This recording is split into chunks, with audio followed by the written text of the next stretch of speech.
You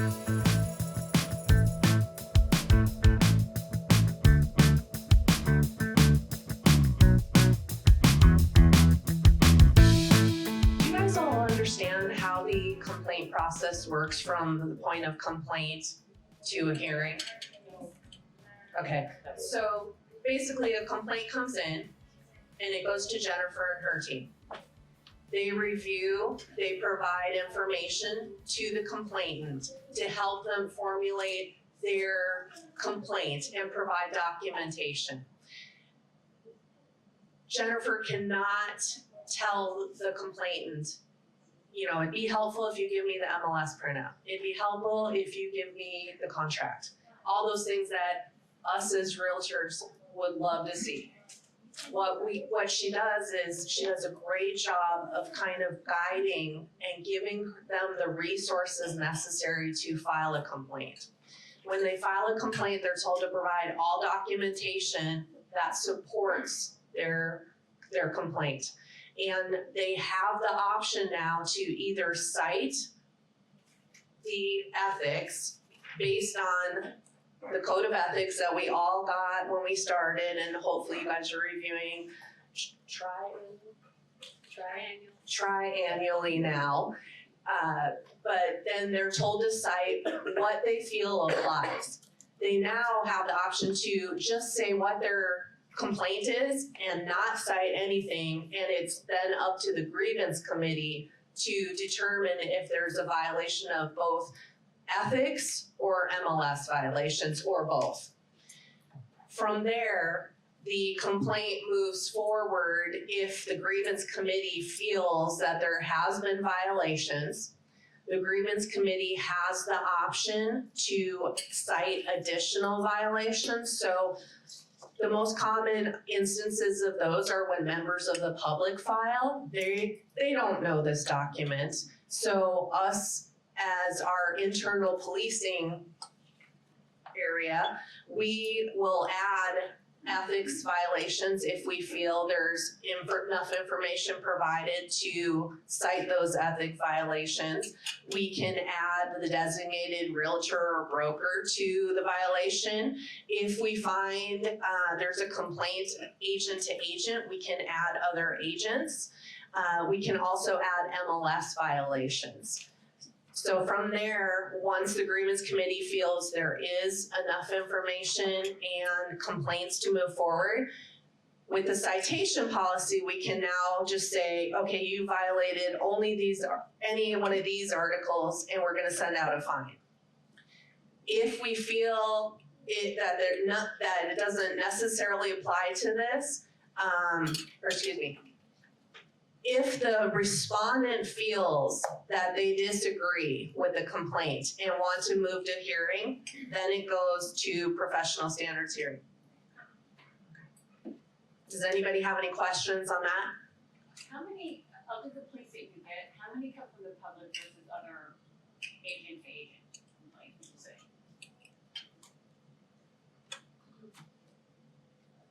As of right now, I will say that it's probably 50-50. Wow. How does it play out if it's an agent and another association? So it depends. So if the complainant is a member of our association and the person they're complaining against is a member of another association, the jurisdiction is going to fall with the association that the respondent has membership with. So you would have to file your ethics complaint at that association.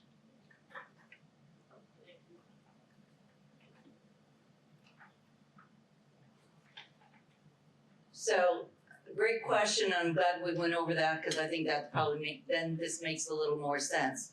At the point where the complaint has come in through grievance, grievance has determined that the complaint are some of the list of citable offenses with enough documentation, then if the conduct is a citable offense, upon receipt of the citation, the violator has 10 days to elect one of the following options.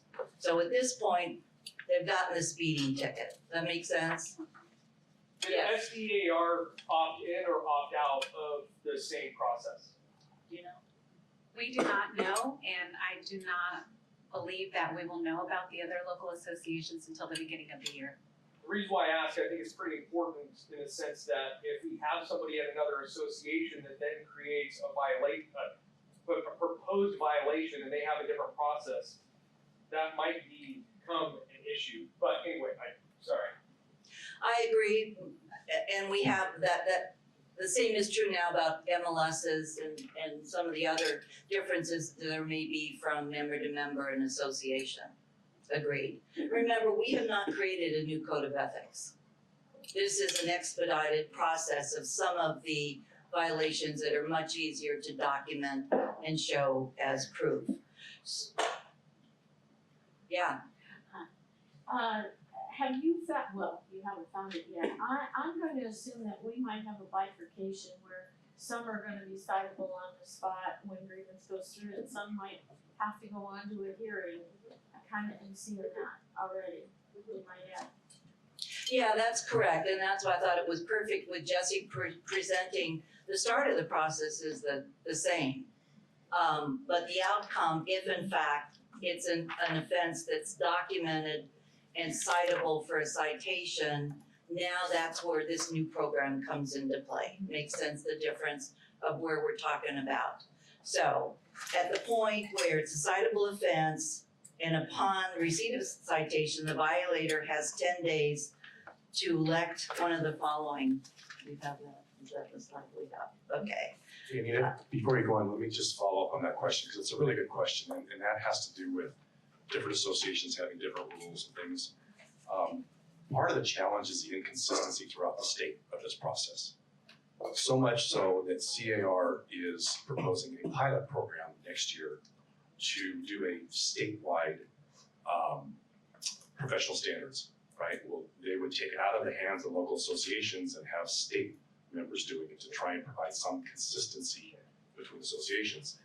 There are several smaller associations throughout the state that are interested in that because they have very few members, and even those members they have aren't really qualified to do what we do. I will tell you from a statewide perspective that our association is not part of that, right? We have some of the best in the entire state, starting with Jennifer, right? Our professional standards process is the envy of the state. And we have people in here like Rick Snyder, who is, I call him Obi-Wan Kenobi of professional standards, right? So we have talent here, we have systems in place that do exceptional professional standards. But there's many of them that don't, and it's a challenge in MLS, I'll tell you, it's a challenge in professional standards because you have this difference of opinion between associations. Also, just to piggyback on that, I don't think at this point that the statewide program will impact us much because our program is so robust and so rooted, and we just have the processes down compared to other associations. I will say that we occasionally get asked to review cases for other associations due to conflict or other circumstances, and that's simply because the reputation of our program from our association. To follow up on that, it's not just, and this is a pilot program, it's gonna be voluntary. Associations don't have to participate. The state's not gonna come in and say, we will take this over. But it's not just the smaller associations. There are some very large who, in my opinion, want to participate in that because they're not willing to hold each other accountable. They don't want to make the tough decisions of members of their own associations. So they want to turn it over to somebody else to do that. The ethics process is really gonna remain the same. There's just gonna be a little bit of detour for those complaints that fall within the citation system only. So all of the articles in that complaint have to fall within the citation system in order for there to be citations issued. Otherwise, it will go forward to a full due process, forward to a full due process hearing as complaints do today. Regarding the new citation, policies that are coming up, will, people that have a citation against them have the same opportunity to appeal? Yeah, if we, let me get through this, which is what we're trying to get through here. She's saying the 3 items, they have the option. pay the fine. And I have to tell you that what I hear constantly with a lot of people, yes, there's a lot of complaining, everybody does it, why'd I get a fine? And we'll probably hear the same thing about this. But a lot of times within the industry, a lot of our members, they kind of know they did something wrong, whether they meant to, they didn't know the rules. By the way, they are thrilled to pay the fine and move along. And I believe it's likely that'll be the majority of the people with the citation policy. So that's their first option, is to pay the fine. Their next option regarding paying the fine, that they can do ethics training, and if they take the ethics, that fine will be reduced by 50%. So that's a great option. They're tying education into the violation and getting a break on paying the fine. They do have the option to have a full ethics hearing to contest the citation. So when we're talking about due process, that's actually in place with this program. They do have the option. Think of Jennifer as kind of having the golden buzzer, not as a decision maker, but to help you out. You know, she's the master of all. Thank God we have her so she can take care of all the details, and she really knows the stuff inside and out to answer your questions. If a hearing is elected, the complaint is returned to grievance for further scrutiny and possible amendment with additional alleged violations of Code of Ethics and or MLS. It can go the other way, but once again, because of the process, that's sometimes why people, they have that option. They do have the option, and they do have the option to go back to grievance. In that case, then, all hearings are held in accordance with the manual. So once again, we're still under the same process of professional standards in complaints. So if somebody doesn't want to pay the fine, they still can go back into the system for the full hearing process. Make sense? Okay. And all hearings held in accordance with the manual. At the moment, let's not discuss anonymous complaints. Let's get through the citation, and then we'll cover anonymous complaints, how that does work with this, but it's a separate policy. When it's an anonymous complaint, the grievance committee is the complainant. They have the option based on the complaint to do that, but we'll cover that.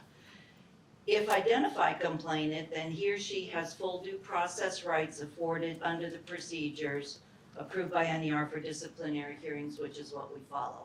So it makes sense, the options, that someone who receives a citation, they still have options other than just pay the fine. Question, it goes by the disciplinary manual. Does that mean if I choose to appeal it and I still don't like the answer, I can go to a board of directors review? You can, as long as it falls within the categories for a review. Well, it always does, but So misinterpretation of the code, a violation of due so I process. can still do that. Yes, you can. Okay. Okay, so then next, the person is not paid the fine. If it goes, the violator will have full due process hearing where a hearing panel made up of members of the Professional Standards Committee then has the following options. Dismiss the citation and complaint, uphold the citation and corresponding fine, amend the complaint by adding additional violations as supported by the evidence, increase the discipline, including any allowed sanctions. If violation is found by the hearing panel, that information can be used to possibly increase discipline at a future ethics hearing, because any of that would go into a file. You know, we have a file on everybody. The results of the hearings can be appealed to the board of directors as set forth in the manual.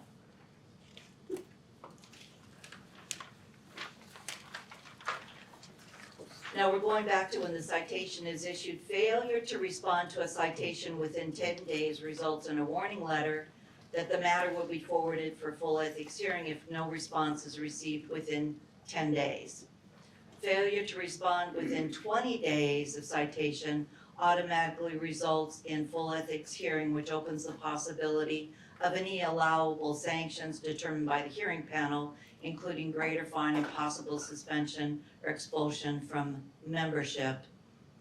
If ethics training is elected, violation is kept in file only for purpose of keeping track of number of citations and the timeframes in which they were given. The information is not used to possibly increase discipline at a future ethics hearing. And then some of the other details, ethics training can only be elected once in any 3-year period. Only 3 citations may be issued to a violator within a 3-year period. When the number of citations limit is reached, no further citation can be issued to that violator. All alleged violations must go to full due process hearing, or we issue you an orange jumpsuit and send you straight to jail. Where an actual complaint reports the citable behavior as opposed to an anonymous complaint or citation initiated by grievance, notification of the action taken by the grievance committee would be given to the complainant. So again, this is really trying to take it off the expedited, where there's a real complaint, you can see it in black and white or color, some clear documentation for a very limited number of code of ethics violation. That's the process for the citation policy. So anything specifically clarification for the citation policy? If you have a question, the person next to you has a question. Any questions about that? Okay, I'm not gonna go over the specific fine schedule, but I do wanna let you know that it's effective January 1st, but there will be letters, citation letters sent out, but no fines, correct? So we decided at the board of directors that there needed to be a grace period. So while this policy takes place January 1, 2023, there is a 6-month grace period for actual fines to be issued. So in other words, you're gonna get a 6-month warning letter. And you'll have the option to go through education, but after the 6 months, then fines will take place. 11, on page 11. So for the first offense of any article, respondent may elect to take either the CAR Code of Ethics course or NAR Triennial Code of Ethics, provide proof of completion within 10 days, and that's how the fine would be reduced by 50%. Second offense, if within 3 years, full citation issued. Third offense, within 3 years, citation is doubled. And that'll be, I think, for the specific violation. And then the statement for the waiver for the first 6 months. Letters will go out, but no citation or fees charged. Make sense? Or it will.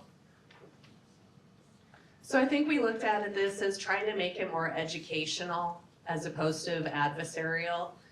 That's why we threw in the educational component to reduce the fines. If you guys are anything like me, 1 month before my code of ethics is due, I'm on there doing that class. And I know a lot of agents are the same way. We get busy in life, we get busy with clients, and all of a sudden you're like, oh my gosh, I have to do that training.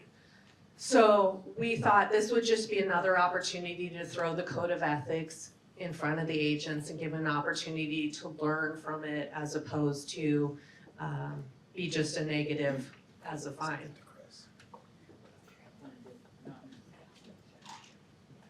Okay, so now, this is my favorite, the anonymous complaint.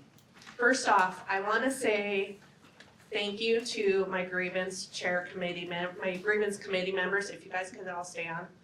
These ladies that are here work so hard. And I will tell you, we have heated debates, good back and forth dialogues, different perspectives. We really sit and think about these complaints that come through in the grievance committee and determine, is this really a fine? Sometimes we dismiss them, but sometimes probably 80% of the time, I hate to say it, we move them forward. But that's the nature of the beast. We have to enforce the code of ethics. There has to be a disciplinary action for bad actors. So the anonymous complaint program was, again, we were charged with CAR to either adopt or not adopt. And we felt very strongly that this might be a good avenue for agents that I hear in the marketplace saying, oh, you know that agent, they constantly are doing this and it's a violation, but I don't want to report them because I'm worried that they won't accept my offer the next time my client presents an offer. And I think we've all been in those situations. So the hope is that this will remedy that particular situations. And again, it only applies to things we can hear, see, black and white kind of activities that we can move forward on. So if somebody files an anonymous complaint, please relay to your agents that when they file these anonymous complaints, they won't get any information because that's why it's anonymous. They won't know how far it went in the process. But please tell them to provide as much information as possible, because as a member of the grievance committee, we are separately reviewing these anonymous complaints. If we feel that there is evidence of a breach of ethics or MLS violation, we will move it forward. And we will become that complainant on behalf of the person that filed it. And we will move them forward to hearing if the respondent so chooses. We will utilize the citation policy on the anonymous complaints, but again, it's gotta be clear. So our thought is, again, we'll see, most often than not, it's probably gonna be advertising. It's probably gonna be, oh, this person sent this postcard out, it said that they sold the property, they didn't sell it, I sold it. So those are some of the things we're going to see in the anonymous complaints, or sign violations. Again, it's just gotta be something that's clear, kind of black and white. They will go through the same process at due process hearings if they wanna move forward as a respondent, if they feel that they did not violate it. But again, please, please, please tell your agents if they're not comfortable filing a complaint with their name, to file an anonymous complaint. Because we need to be the police of our own industry. And that's a good point. Let me reiterate that, because when I talked initially, it was, what are those standards and who holds us to those standards? And everyone in here has a role in that. And we've all chosen to accept the code of ethics. We've chosen to honor them. And that means we have to know them. So when a respondent comes back and says, well, gee, I didn't know that was a violation, right? That's not a response. It's your responsibility as a member of the National Association of Realtors to know them, understand them, and follow them. And for us to hold each other accountable.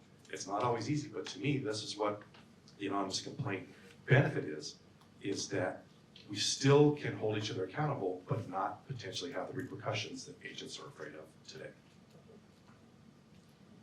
And just from a side note, if you guys could go back to your community, fellow agents, your agents that work under you, and pass along, ignorance to the law is no excuse. We see that reasoning coming through quite often lately. I'm not sure why the uptick in that, but just because you didn't read the rules doesn't mean you get a pass. Kind of like when you were a kid, the dog ate my homework, how did that work? Unfortunately, sometimes it worked.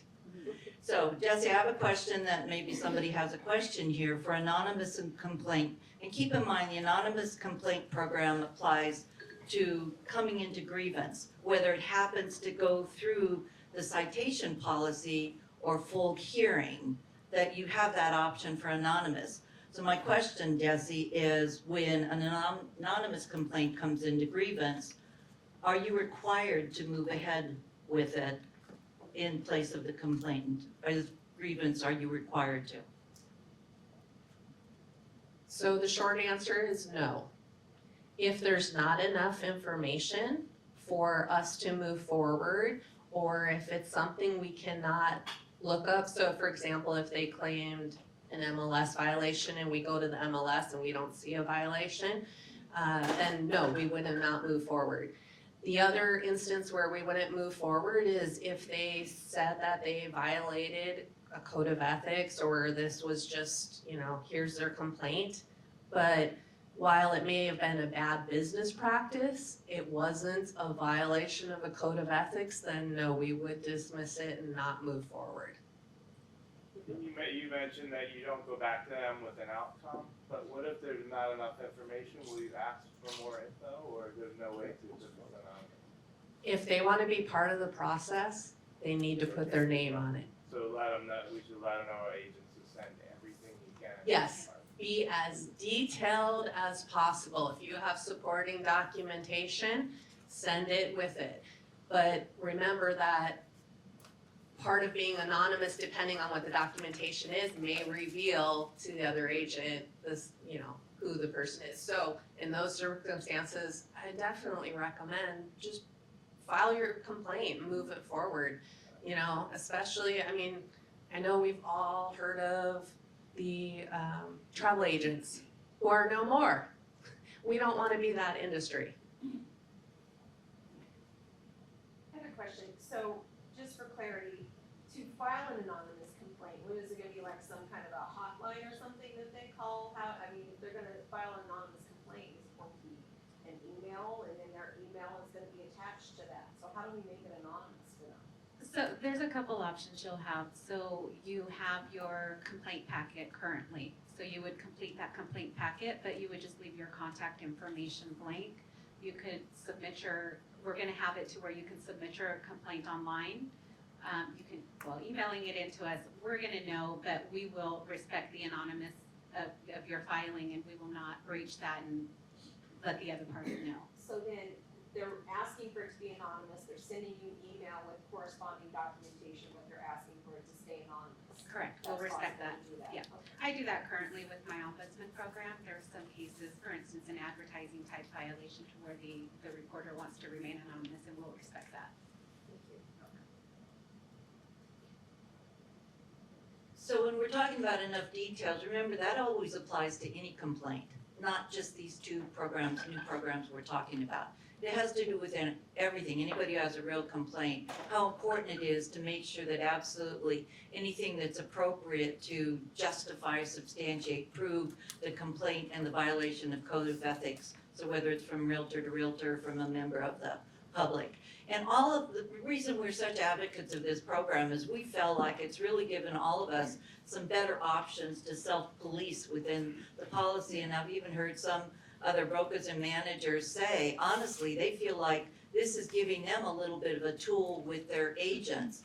We all like to talk about what somebody did or didn't do, we didn't like it, we know it's a violation, we think it's a violation, everybody does it, and why doesn't somebody do something about it? So we felt that by implementing these two programs for our association, it's actually given our members just a little bit more power and a little better options for help with the self-policing within our organization to help us all be a little bit better.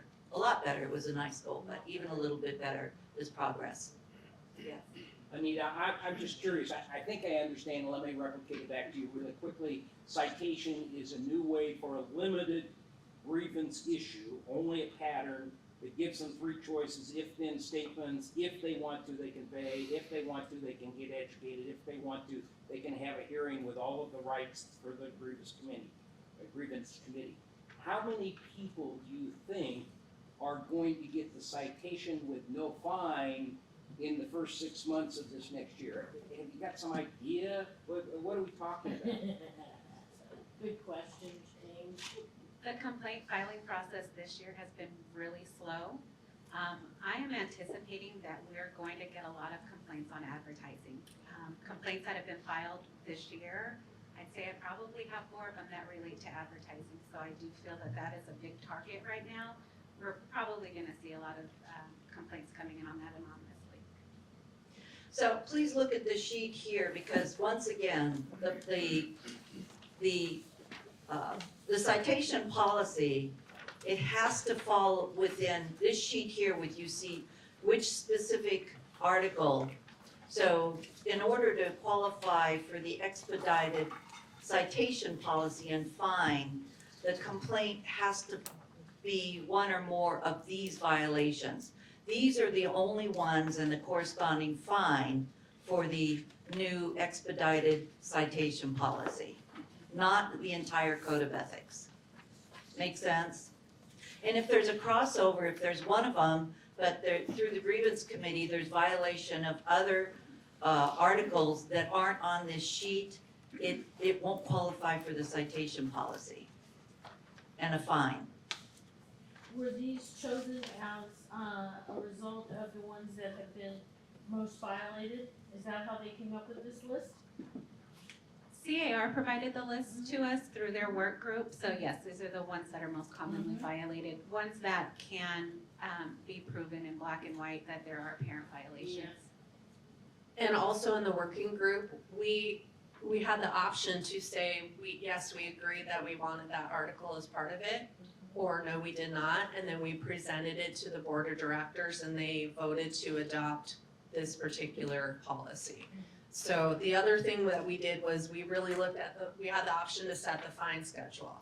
And we looked at, okay, some of these fines for some people might be a cost of doing business. And we wanted to make that a deterrent. So we looked at that in setting the amounts as well. That's good. And when we're looking at the amounts, remember what we stated about no fines for 6 months, then you have the option on your first violation to take education and then cut that in half. So, and because we know, like she's saying, cost of doing business, somebody who exceeds the number of violations, then the violation amount can be doubled. And unfortunately, that may still seem like a cost of doing business, but we still think that that's progress for our association and a value for our members as well. They have some process for some consequences. So Ron. is that a violation of the same article 3 times or any of them 3 times? Same article. So you have to violate the same article 3 times, so you can have 6 fines if they're different articles within this list. Yes. Re-ask your question, I think I misunderstood you. The maximum of 3 fines, citations, is per article or for the entire list? That's for you can only be cited 3 times and then, so any article 3 times and then it'll go to a hearing. Or the increase in the fine. Correct, yeah, so we'll follow the schedule, but so the first time, second time it's double, third time, I believe at that level it has to go to a hearing. Of the same article? Any article. Any of those, okay. Okay. Well, we're hopeful at the point where somebody receives a citation and a letter within the first 6 months, that's kind of a wake-up call, that there's some rules that maybe they're not paying a lot of attention to. So we're hoping that then flows over into an awareness of the other articles, because they don't want to get a fine again. I mean, nobody wants to pay money. One thing I can say is I've been running professional standards for over 20 years and very rarely are there repeat offenders. So once they go through the hearing process, I usually don't see them again. So even when it comes to the warnings, I think that will be the end to the violations. It really does make them aware of the ethics and they really do try hard not to violate them again. Yes, Sandy. You mentioned that it's the same as a regular filing of a complaint. You go based on the information provided you and that's it. The previous slide says that there's a subcommittee and they can investigate the complaint. So they can find more information, right? Correct. So it's not exactly the same. Correct. Okay. However, yeah, for the anonymous complaint, if the complaint is filed and have a question on it, if we need to look at something, we do have the ability to do a certain amount of research. But, by nature, if it's anonymous, if it's not clear and obvious, and we can't deduct based on the MLS or other obvious tools, it would be hard to move forward if we're don't have enough information.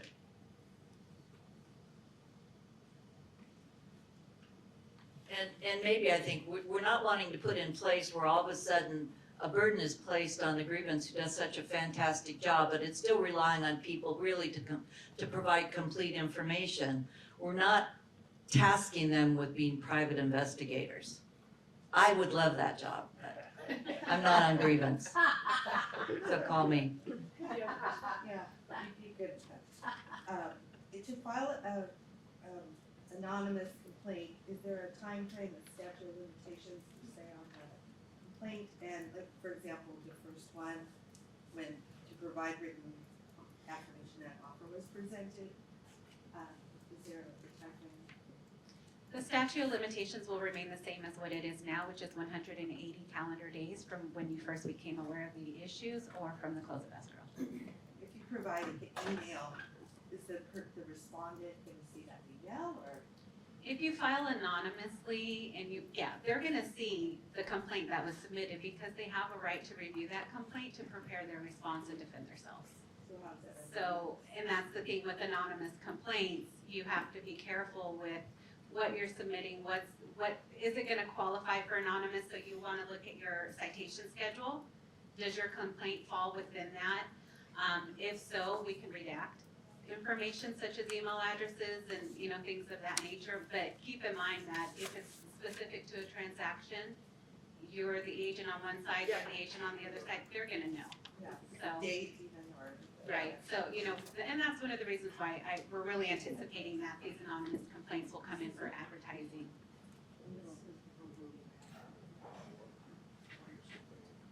Any other questions?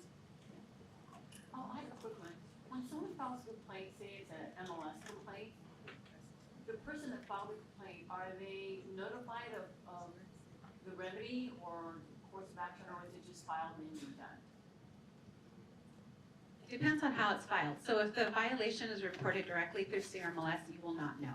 If you file the complaint through the association, then you would be the complainant, so you would be involved in the process, so you would be there.